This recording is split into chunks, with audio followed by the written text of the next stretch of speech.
안녕하십니까. 지난 한 주간도 평안하셨습니까? 제가 지난 한 주간은 12일 날 암 수술 들어가서 어제 퇴원을 했습니다. 모든 것이 하나님의 은혜였고 그 고난의 시간들이 나에게는 놀라운 하나님의 은혜를 체험하는 충만한 시간이었습니다. 그 일을 위해서 그동안 수없이 많은 목사님들과 성도들이 기도를 많이 해주셨어요. 이 유튜브를 시청하는 여러분들도 아마 기도해 주셨을 줄로 믿습니다. 여러분들이 그 기도의 제목마다 하나님의 놀라운 은혜와 축복이 함께 임하시길 주님으로 축원합니다.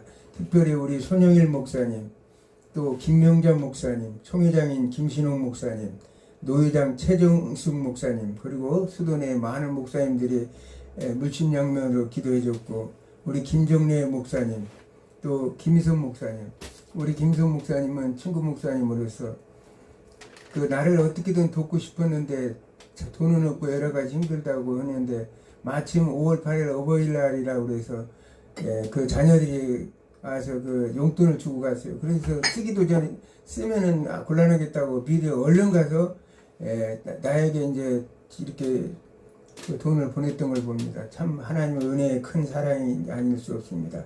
그러면서 봉합교회 권옥기 장로님, 늘 항상 잊지 않고 내가 힘들고 어려울 때 성령의 음성을 듣는 장로님이에요. 그래서 이분이 늘 이렇게 봉사를 하고 저를 돕고 있습니다. 그러면서 우리 형님 되는 김종수 장로님, 그리고 우리 김용수 목사님의 영적인 아들은 임혜성 변호사님, 이 아들이 또 도움을 주었고요.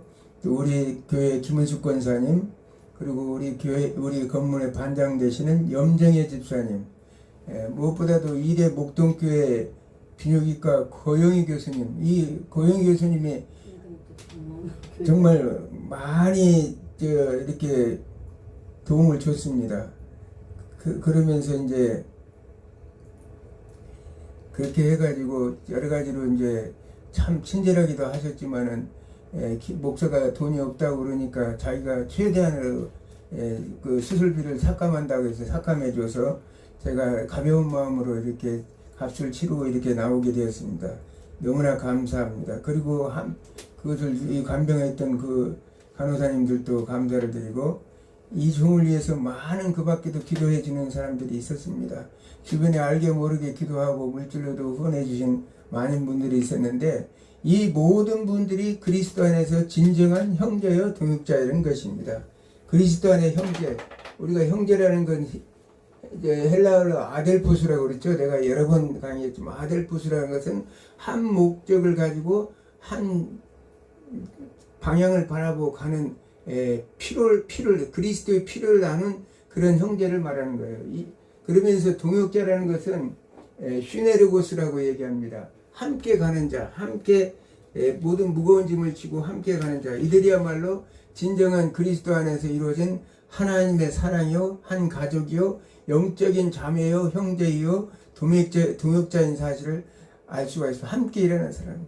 이분들이 있었기에 오늘 제가 이렇게 와서 어제 오후에 퇴원을 했지만 하나님 은혜로 건강을 주셔서 여러분들 앞에서 이렇게 다시 서게 수 있도록 해주셨다는 사실입니다. 자, 지난 시간에 우리는 중세 시대의 암흑 시대, 즉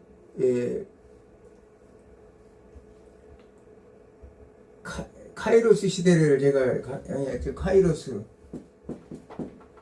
카이로스라는 거 혼자 암흑이라고 그랬습니다. 암흑. 근데 이 카이로스 시대는 뭐냐? 중세의 카이로스는 476년에 서로마 제국이 멸망하고 800년, 오늘 공부할 샤르마뉴 대제가 나올 때까지 이 시기를 얘기해요. 이 시기는 로마가 지난번도 얘기했지만 모든 것을 다 잃어버리고 모든 것을 쇠퇴했던 그 시기를 말합니다. 그런데 역사적으로 보면 우리가 중국의 춘추 전국 시대를, 이 시대를 말하며 내가 지난 시간에 했던 중국의 춘추 전국 시대를 말씀을 드렸습니다. 일곱의 영웅들이 있었던 왕들이, 그 왕이 진시황이라는 그 황제가 완전하게 이 중국 대륙을 최초로 통일시켜가지고 결국은 그가 9세 통일을 이뤄서 49세에 죽는 그런 어처구니 없는 일이 있었어요. 우리가 진시황 하면 불로초 생각이 나죠. 서복이라는 자를 보내서 동쪽 바다에 그 삼진산에 불로초가 있다. 이래가지고 동쪽 바다 삼진산 하면 지금의 이제 서귀포 그쪽이라고 합니다. 서귀포의 그 정방폭포 그쪽이라고 그래요. 그쪽으로 와서 많은 이제 사람들도 데리고 돈도 엄청난 금은보화를 가지고 왕한테 제주도로 왔는데 불로초가 있을 수 있겠어요? 그랬는데 이제 그래서 돌아가지 못하고 결국은 그렇게 오래 살기를 원했던 진시황이 49세에 숨을 거뒀던 것을 우리가 볼 수 있습니다. 나이에 비해서는 그 왕들의 나이에 비해서 뭐 일찍 죽었던 거죠. 오래 살기를 원했지만 하나님의 나라의 역사는 하나님의 손길 아래 있는 것이지 강력한 힘이나 어떤 권력으로 주어지는 것은 아니라는 사실입니다. 오늘 본문을 한번 읽겠습니다. 누가복음 14장 21절에서 24절입니다. 종이 돌아와 주인에게 그대로 구하니 이에 집주인이 노하여 그 종에게 이르되 빨리 시내의 거리와 골목으로 나가서 가난한 자들과 몸 불편한 자들과 맹인들과 저는 자들을 데려오라 하니라. 종이 이르되 주인이여 명하신 대로 하였으되 아직도 자리가 있나이다. 주인이 종에게 이르되 길과 산을 타르러 가로 나가서 사람을 강권하여 데려다가 내 집을 채우라. 내가 너에게 말하노니 전에 청하였던 그 사람들은 하나도 내 잔치를 맛보지 못하리라 하였다 하시니라. 아멘. 오늘 본문 말씀은 우리가 잘 아는 우리가 누가복음이나 마태복음이나도 왕이 이제 초청장을 보내서 많은 사람들을 초청했습니다. 그런데 어떤 사람은 나는 밭을 샀고 어떤 사람은 소 5개를 샀기 때문에 못 간다. 내가 이제 막 장가들어서 신혼인데 어떻게 초청잔치에 갈 수 있겠느냐 하고 거절했다는 사실이에요. 그래서 집주인이 굉장히 노했어요. 그러므로서 빨리 거리로 골목으로 가서 가난한 자들과 몸 불편한 자들과 맹인들과 저는 자들을 데려오라. 이렇게 예수님께서 이제 예화를 들어서 말씀하십니다. 그래서 이제 그들을 데리고 오니까 아직도 자리가 남아있다는 사실이에요. 그래서 주인이 종에게 이르되 산 울타리로 가서 사람을 강권하여 데려다가 내 집을 채워라. 오늘 이 지금 사실은 제목이 강권하여 내 집을 채우라예요. 오늘 강권하여 내 집을 채우라는 그 일을 이룬 사람이 우리가 로마의 멸망 이 중세 시대에 이 샤를마뉴 대제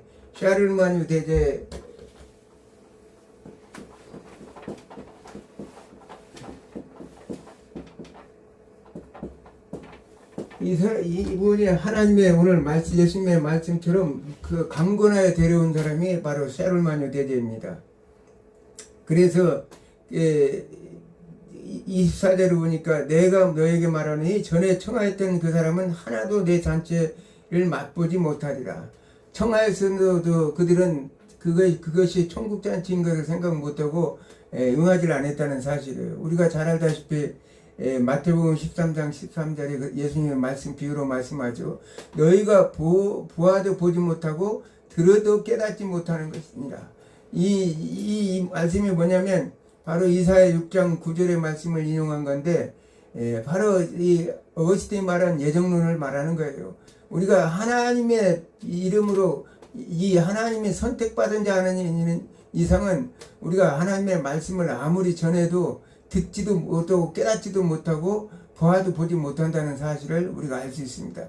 하나님의 선택받은 나와 여러분들은 그리스도 안에서 선택받은 자에게 이렇게 듣고 깨닫고 하나님 앞에 감사와 찬송과 영광을 돌릴 수 있다는 이 사실이 얼마나 복되다는 사실을 믿으시기 바랍니다.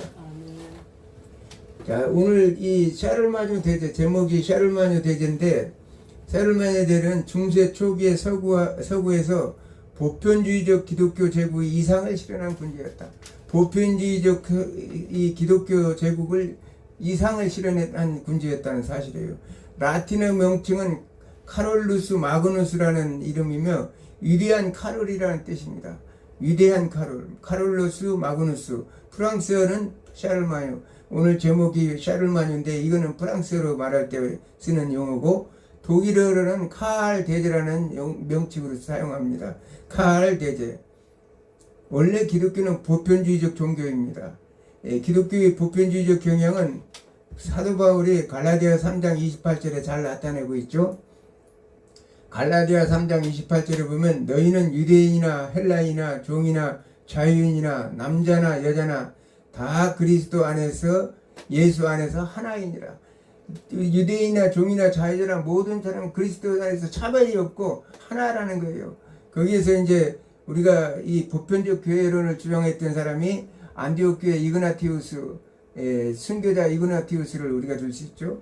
교회 보편적, 오늘날 말 그대로 카톨릭과 같은 교회 교황제들을 둔 그런 교회가 아니라 모든 교회는 그리스도 안에서 하나가 되는 에베소 1장 10절의 말씀처럼 하늘에 있는 것이나 땅에 있는 것이 다 그리스도 안에서 통일되게 하려 하십니다. 그리스도 안에서 통일을 이루는 그런 것이지 큰 교회 작은 교회가 없이 하나님은 모든 것이 다 보편적 교회라고 성경은 말씀하고 있습니다. 샤를마뉴 대제는 800년 황제 대관식이 있었는데 그때 교황 레오 3세가 크리스마스에 샤를마뉴 대제에게 황제의 관을 씌워주면서 서노마 제국 황제를 선포했습니다. 교황이 이제 지난 시간에 얘기했죠. 샤를마뉴가 전쟁에서 확보한 영토를 교황에게 바쳤다고. 교황에다 바친 그 아버지부터 피핀이 그 아버지로부터 그 교황에게 바친 그다 보니까 그것이 이제 교황령이 돼서 그 당시에 샤를마뉴 대제 때는 얼마나 그 교황이 영토를 가져서 유럽의 3분의 1의 토지를 차지할 수 있는 교황령을 가지고 있습니다. 세계 제일 부자가 교황이었다는 거예요. 예수님하고는 관계가 없죠. 예수님은 나는 새들도 공중에 나는 새들도 머리 들고 보금자리에 있고 여우도 굴이 있지만 인자는 머리 들 곳이 없다고 말씀하셨는데 이 교황은 유럽의 3분의 1의 땅을 차지할 만큼 거부가 되었다는 사실이에요. 그게 이제 우리가 성경에서 말하는 진정한 천국은 아니죠. 이는 프랑크 왕국의 정통성을 개성을 의미하며 주중의 중심에서 유럽 중심으로 기독교 역사의 중심이 이동하게 된 사건이에요. 샤를마뉴를 통해서 기독교의 역사가 이제 동로마 제국에서 다시 서로마 제국으로 다시 역사가 이동해지는 사건을 이렇게 만들었다고 이렇게 말하고 있습니다. 그런데 이 카를루스 대제는 어거스틴이 5세기에 말한 시리 오브 가드의 이상을 자신의 건국 이념으로 삼았다는 거예요. 신의 도성.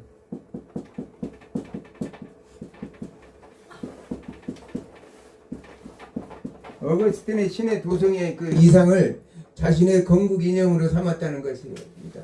어거스틴의 신의 이상은 뭡니까? 신의 도성 이상은 세상의 정치 권력은 영원하지 않으며 하나님의 통치가 이루어지는 영적인 나라만이 진정한 가치가 있다. 이렇게 어거스틴이 주장했죠. 그렇기 때문에 하나님 나라의 통치가 이루어진 나라만이 진정한 가치가 있다고 생각해서 카를루스 대제는 그것을 이상으로 삼고 하나님의 복음을 내셨다고 이렇게 말하고 있습니다. 각처에 수도원을 설립하고 주일 성수를 장려하고 11조를 꼭 바치도록 법으로 정했으며 전도 사업을 장려했습니다. 이 시대는 로마 교회가 교리적인 체계와 함께 자리를 잡게 되는 시대이며 각지의 그리스도의 복음이 선포되고 기독교의 진리를 대한 연구가 성행했어요. 그래서 그동안 암흑시대에서 정말 그 무지한 그런 문맹 시대를 거쳤을 때 이때부터 이제 샤를루스 학교를 설립하고 그러면서 교회 학교가 활성화되고 교사들이 활발하게 움직이고 그러면서 이제 세계적인 자리를 잡게 되었다는 사실입니다. 카를루스는 서유럽을 하나의 그리스도 제국으로 묶으려는 목표를 가졌어요. 서유럽 전체를 그리스도의 제국으로 묶어서 이제 하나님의 복음을 증거할 그런 계획을 세웠다는 사실입니다. 정토한 영토의 교회를 세우고 기독교 전파를 제국의 통치 근간으로 삼았어요. 기독교 전파, 자기가 나라를 통치하는 그 통치 근간이 뭐냐? 기독교의 사상과 그 통치를 그대로 자기가 실현하는 것으로 생각했던 거예요. 얼마나 대단한 대왕입니까? 오늘날 우리 대한민국에도 이런 왕이, 우리 한국에도 그 장로님들 왕들이 대통령이 여러 명 있었죠. 기독교 신자라고 하는 사람들이 여러 명 있었지만 그들이 이 샤를마니 대제 마냥 이런 생각을 갖지는 못하고 맨날 문제만 일으켰던 걸 봅니다. 지금 시대는 어떤 시대입니까? 교회를 해산시키고 교회 재산을 몰수한다는 그런 법을 만드는 이런 무지막지한 시대에서 우리가 지금 살고 있다는 사실을 여러분, 그래서 이 카를로스 대제, 샤를마니 대제가 그래서 위대한 거예요. 어쨌든 자기의 통치, 정치의 모든 목적은 교회를 모든 그 지역을, 서유럽 지역을 기독교하게 했다는 그런 목표를 설정한 그런 대왕이었다는 사실이에요.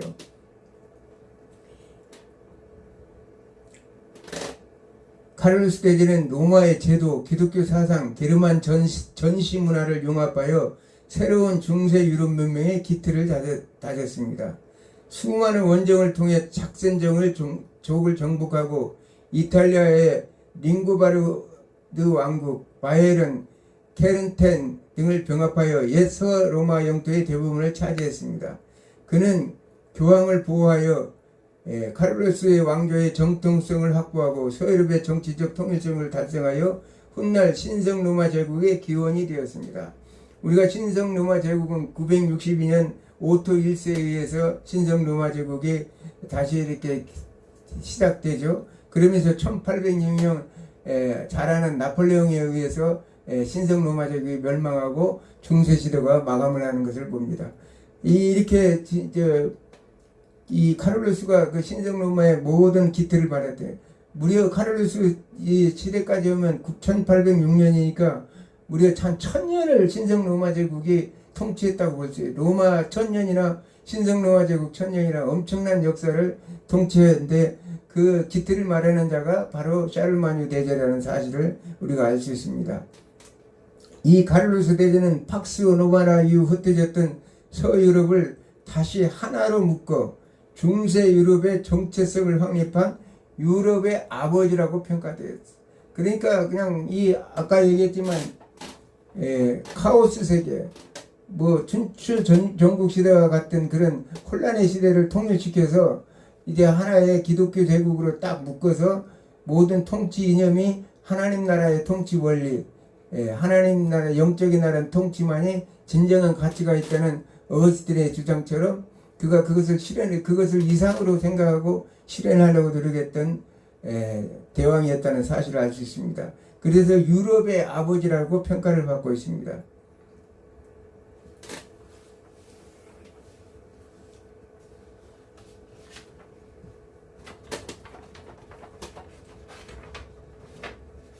그러면서 프랑크족의 기독교화는 5세기 말 메로빙고 왕조의 콜로비스 1세가 카톨릭으로 개정하면서 본격적으로 시작되었습니다.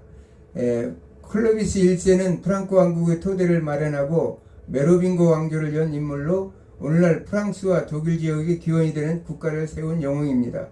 그가 481년 15세의 나이로 왕에 오른 후 갈리아 지역의 분열된 프랑크족을 하나로 통일하고 서거두족, 알레마니아족, 게르만 부족을 정복하여 강력한 영토를 구했어요. 15세라면 15살이면 어린아이인데 그가 왕에 오른 후에 엄청난 일을 했죠. 대단한 왕이라고 볼 수 있습니다. 그 콜로비스 1세는.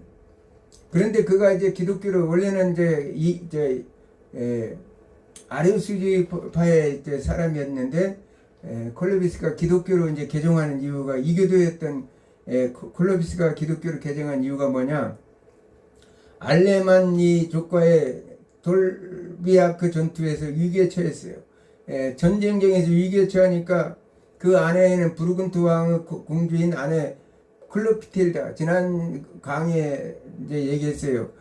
기독교 복음이 할 때 왕비들이 큰 역할을 했다. 게르만 민족에 그 클레테 왕의 신앙을 받아들였대. 그래서 당신이 하나님을 믿고 카톨릭으로 개종한다 하면 하나님께서 그거 당신의 기도를 들으시고 전쟁에서 승리하게 할 것이다. 이렇게 약속을 했어요. 그래서 그가 그렇게 하겠다고 그래가지고 하나님 앞에 기도를 했습니다. 그랬더니 결국은 그 전쟁에서 승리했다는 사실이에요. 그가 이제 그렇게 해서 개종하면서 프랑크 왕국이 카톨릭 국교로 삼는 계기가 되었다는 사실입니다. 그래서 그 라임이 죽여 레미기우스에게 세례를 받았어요.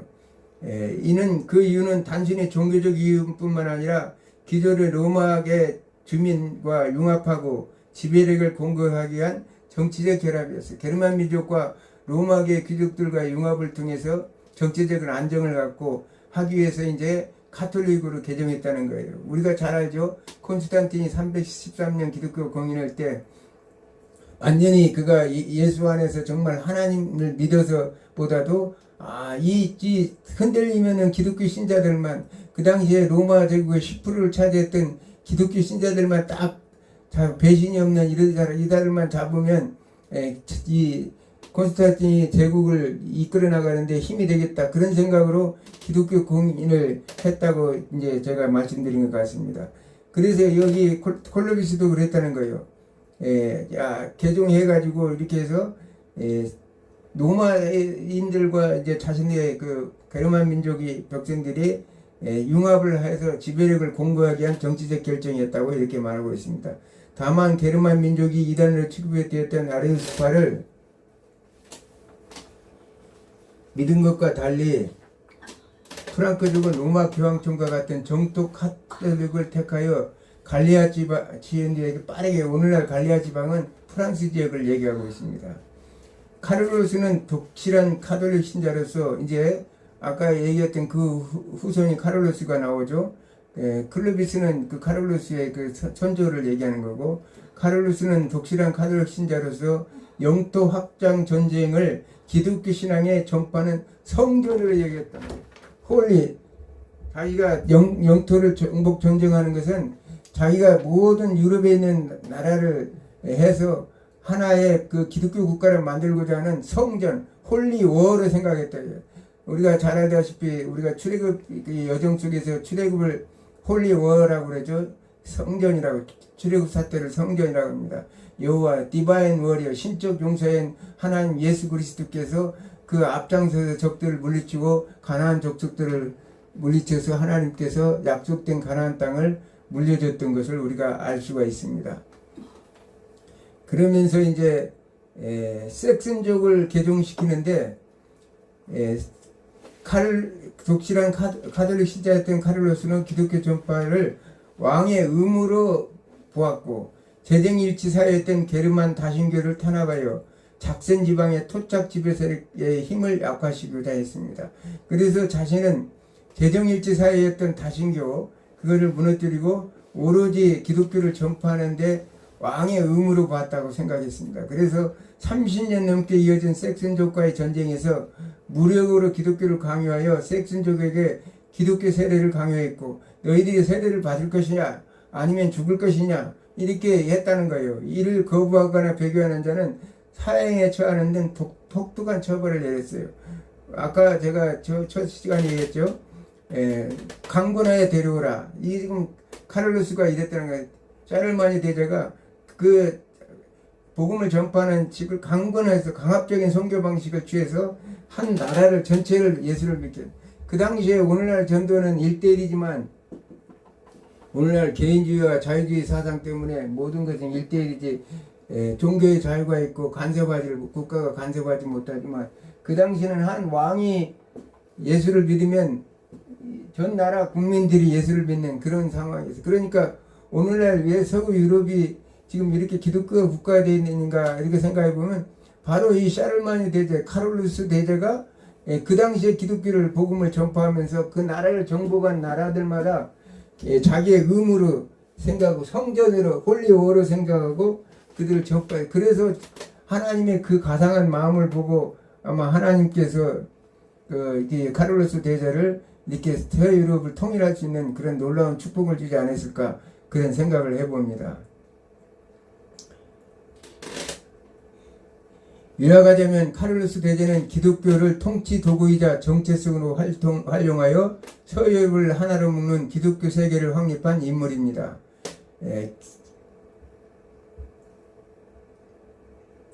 그가 프랑크 왕국의 지배력이 시내에서 나왔다는 인식은 왕권 신시설의 초기 형태를 공고하겠다는 거예요. 그 자기는, 왜냐하면 카를로스는 교황이 자기한테 안수해서 하나님께서 자기의 대관식을 했기 때문에 하나님을 신으로부터 나는 물려받은 그런 절대 권력자다 해가지고 그런 의지가 강했다는 거예요. 우리가 그냥 왕권 신수들에 대해서는 이제 다음에 이제 공부를 하겠습니다. 영국의 제임스 1세나 프랑스의 루이 14세가 이렇게 왕권 신수를 수행했던 사람입니다. 교황 레오 3세에 의한 샤르마니 대관은 그대의 로마 제국의 서방에 대한 수장의 지위와 자주의를 확립시켰어요.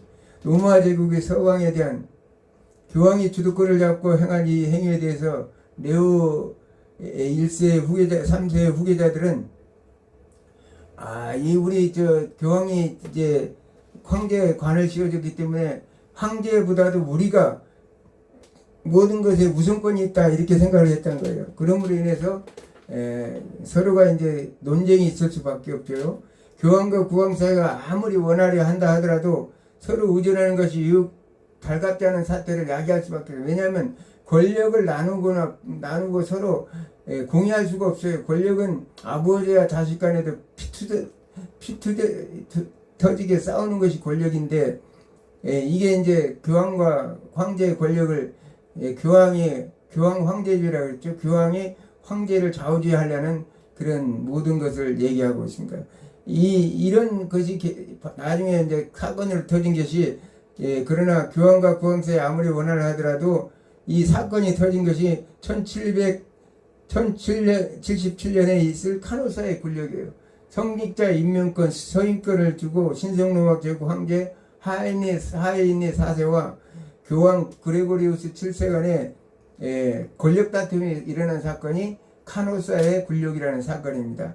하이니 황제가 이탈리아 북부의 카노사 성으로 가서 눈 속에서 3일간 이 황제에게 무릎을 꿇고 파문을 했다. 지난번에도 얘기했지만 로마 시대에는 그 당시에 시대는 파문을 해버리면 정치 권력도 다 완전히 무너진다고 그랬죠. 그래서 파문을 해버렸어요. 이제 교황이 황제를 파문해버리니까 결국은 이제 가서 황제가 눈 속에서 무릎을 꿇고 카노사 성에 가서 그리고 7세 용서를 구했죠.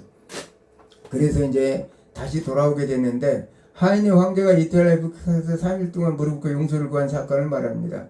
교황권이 황제권보다 위에 있게서는 상징적인 사건입니다. 교황권이 황제권보다 위에서는 상징적인 사건이 일어났다는 사실이에요. 그로부터 7년 후에 그리고리스 7세는 하이니 4세의 권력을 회복한 뒤 군대를 이끌고 이탈리아를 진격하여 1084년 교황 로마에서 몰아내고 대립교황을 세우는 방식으로 성공했어요. 자, 하이니 4세가 이제 다시 회복해서 힘이 생기니까 교황을 몰아내버렸어요. 그래서 어디로 갔느냐? 살레르노라는 지역으로 피신해서 그곳에 유배지에서 결국은 1085년에 사망하는 사건을 봅니다. 그 후에 황제의 권한이 더욱 강화되어서 이제는 어떻게 되냐? 한번 이제 교황학회 한번 당해본 뒤로 황제들이 정신을 바짝 차렸다는 거예요. 그래서 야 이제는 안 되겠다 해서 그들은 이제 아비뇽 유수라는 사건이 있어요. 1309년부터 1377년까지 14세기 프랑스 왕 필립 4세가 교황청을 로마에서 아비뇽으로 강제로 이전시켜 교황청이 이탈리아 로마에 있었는데 아비뇽 프랑스의 아비뇽으로 강제로 이전시켜 버렸다는 사실이에요. 유수라는 단어는 잡아가둔다는 뜻으로 교황이 사실상 프랑스 국왕의 통치 아래 유폐되었던 70년간의 교황이 바빌론 유수를 시대를 의미합니다. 우리가 잘 알다시피 이스라엘 역사 속에서도 바빌론 유수라는 게 있죠. BC 586년에서 538년 남왕국 유다가 신바빌로니아 제국 느부갓네살에 멸망당하고 그들이 강제 이주되어 70년 포로 생활을 한 것을 바빌론 유수 사건이라고 우리가 알 수 있습니다. 모든 세상 권력은 그래요. 오늘 이 카롤루스 대제 마냥 하나님 영광을 위해서 이렇게 자신의 그 삶을 목표로 세운 게 아니라 권력을 위해서 하기 때문에 이 권력 싸움이라는 건 말할 수가 없어요. 우리가 예수님이 늘 말씀하시죠. 마태복음 10장 43절에 너희 중에 누구든지 크고자 하는 자는 섬기는 자가 되어야 할 것이다. 크고자 하는 자는 섬기는 자가 되어야. 그런데 이 지금 오늘날까지도 그 권력 다툼 교직이나 성도들이나 국가나 얼마나 권력 다툼에 혈안이 되어 있습니까? 이런 상태에서 우리는 그리스도의 마음, 오늘 지금 이 카를로스 오늘 공부한 카를로스 대제는 자신의 국가 운영의 모든 목표는 기독교 국가를 세우는 데 목표 있고 전쟁을 치르고 땅을 정복하는 것도 하나님 나라를 확장하기 위한 목표라고 생각하고 일했던 왕이 샤를마뉴 대제요 카를로스 대제라는 사실이에요. 어쨌든 그 역사 속에서 공과 타도 있겠지만 그러나 우리가 기독교인의 입장에서 하나님 나라는 이토록 하나님의 역사와 주관 속에서 하나님께서 이끌어 가신다는 사실을 알아야 돼요.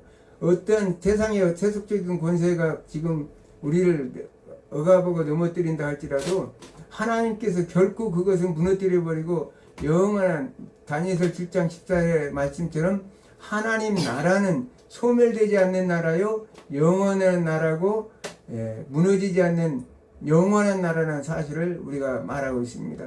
지난 한 주간 저는 병원에 있으면서 여러분들의 기도를 너무나 많이 받아서 너무나 수술도 잘 되고 건강하게 이렇게 퇴원했습니다. 그러면서 이제 하나님의 은혜를 엄청 또 많이 받았어요. 내가 병원에 있는 동안에 그동안 강의했던 초대교회서부터 중세교회까지 모든 강의를 다시 리바이럴해서 듣고 거기서 다시 은혜를 체험하고 기도하고 여러 가지 했는데 지금도 병원에 있는 환자들 보면 마음이 아픕니다. 그들이 정말 예수 그리스도 안에서 승리해야 될 텐데 양호선 집사님, 우리 옆에 있는 양호선 집사님, 내 바로 침대 옆에 있는 그 집사님, 권자님이 안에서 그렇게 남편을 위해서 기도하고 하나님 회복되기를 위해서 기도하더라고요. 그 집사님이 빨리 회복되어서 건강함으로 나오기를 주님으로 축원합니다. 어찌되었든 여러분들의 한 주간도 승리하길 바라시고 여러분들의 기도로 이렇게 나왔습니다. 감사합니다. 한 주간도 여러분들의 가정과 생활의 삶이 풍성한 은혜와 축복으로 가득하기를 주님의 이름으로 축원합니다. 감사합니다.